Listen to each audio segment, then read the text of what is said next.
Each kidney has large number of these filtration units called nephrons packed close together.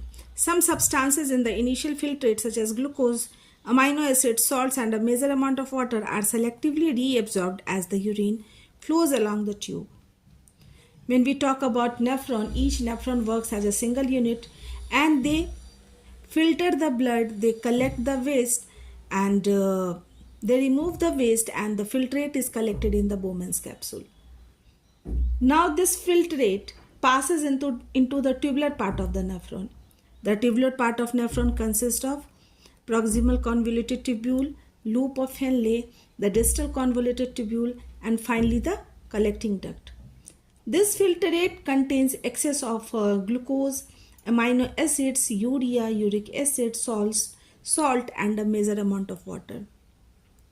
But this is called as filtrate, not the urine, because maximum of this will be reabsorbed by the blood capillaries that surrounding the nephron.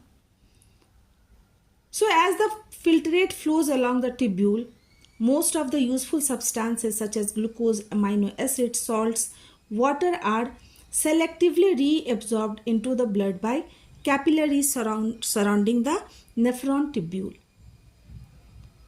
Here the Bowman's capsule opens into the folded structure that is called as proximal convoluted tubule.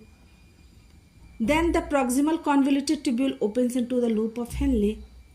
Loop of Henle have two arms, that is the descending limb and the ascending limb. This is the U-shaped structure.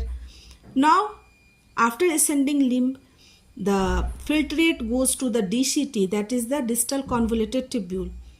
Here also some water and salts are reabsorbed.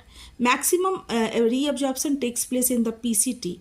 60 to 70% of glucose, water, amino acids are reabsorbed by the blood capillaries. You can see here the nephron is surrounded by the blood capillaries, so that from each part the useful substances can be reabsorbed by the nephrons. Finally, from all the parts, the filtrate is collected in the collecting duct and this is called as urine, the concentrated part of the fluid which contains maximum of urea, waste and water. The urine forming in each kidney eventually enters a long tube. Now this urine enters to the ureter, then to the urinary bladder and then it exit out as from the urethra.